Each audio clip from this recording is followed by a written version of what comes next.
ప్రపంచమంతా వలసల చరిత్రే. కొన్నేళ్ల తర్వాత ఆ పాత వలసదారులు కొత్త వలసదారులపై వివక్ష చూపుతూ ఉంటారు. కొత్త వలసదారుల వల్ల ఉద్యోగాలు, ఉపాధి కోల్పోతున్నామంటూ అసంతృప్తిని వ్యక్తం చేస్తూ ఉంటారు. స్థానిక నైపుణ్యాన్ని తొక్కిపట్టి వలస నైపుణ్యాన్ని తెచ్చుకుంటున్నారని విమర్శలు చేస్తారు. విదేశీ నిపుణులను ఆహ్వానించేది ఎవరు? కంపెనీలు. కంపెనీలు ఎవరివి? స్థానికులవి. మరి స్థానికులను కాకుండా విదేశీ నిపుణులను ఎందుకు తీసుకుంటారంటే, ఒకటి, స్థానికుల కంటే విదేశీయులు నైపుణ్యం గల వారై ఉంటారు, లేదా తక్కువ జీతానికి వస్తారు. అందుకే కంపెనీలు స్థానికుల కంటే విదేశీయులపై ఎక్కువ ఆసక్తి చూపుతాయి. ఇది కేవలం వ్యాపారం.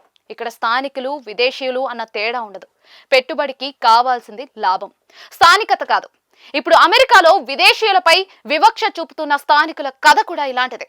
ఉద్యోగం కోసం వచ్చిన H1B వీసాదారులు తమ నగరాన్ని ఆక్రమించారంటూ ఫ్రిస్కో కౌన్సిల్ సమావేశంలో కొందరు జాతి వివక్ష వ్యాఖ్యలు చేశారు.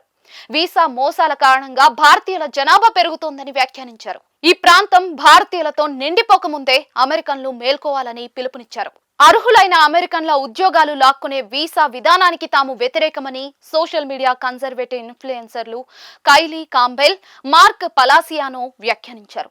దీనిని స్థానికంగా నివాసం ఉంటున్న భారతీయులు ఖండించారు. వీసా మోసాలకు తాము వ్యతిరేకమేనని, కానీ భారతీయుల వల్ల నష్టం జరుగుతుందని మాట్లాడటం సరికాదని చెప్పారు. భారతీయులు ఈ ప్రాంత అభివృద్ధిలో కీలక భూమిక పోషిస్తున్న విషయాన్ని గుర్తు చేశారు. స్థానిక భారతీయులకు ఫ్రిస్కో మేయర్ జెఫ్ చెనీ మద్దతు తెలిపారు. ప్రభుత్వ లెక్కల ప్రకారం 2010లో టెక్సాస్లో భారతీయుల జనాభా 10%, ఇప్పుడు 30%గా ఉంది. ఇలాంటి నినాదాలు, వ్యాఖ్యానాలు కేవలం అమెరికాకు మాత్రమే పరిమితం కాలేదు. ప్రపంచ వ్యాప్తంగా చాలా దేశాల్లో కనిపిస్తూ ఉన్నాయి. అవసరం ఉన్నప్పుడు విదేశీయులకు పెద్దపీట వేస్తారు. వారి జనాభా పెరగగానే స్థానికుల ఉపాధి లాక్కుంటున్నారని ఆరోపిస్తారు. తక్కువ జీతానికి పనిచేస్తారని, లేదా నిపుణులని మాత్రమే విదేశీయులకు అవకాశాలు ఇస్తారు. పనికి రాని వారికి ఏ దేశము ఆహ్వానం పంపదు, ఉద్యోగం ఇవ్వదు.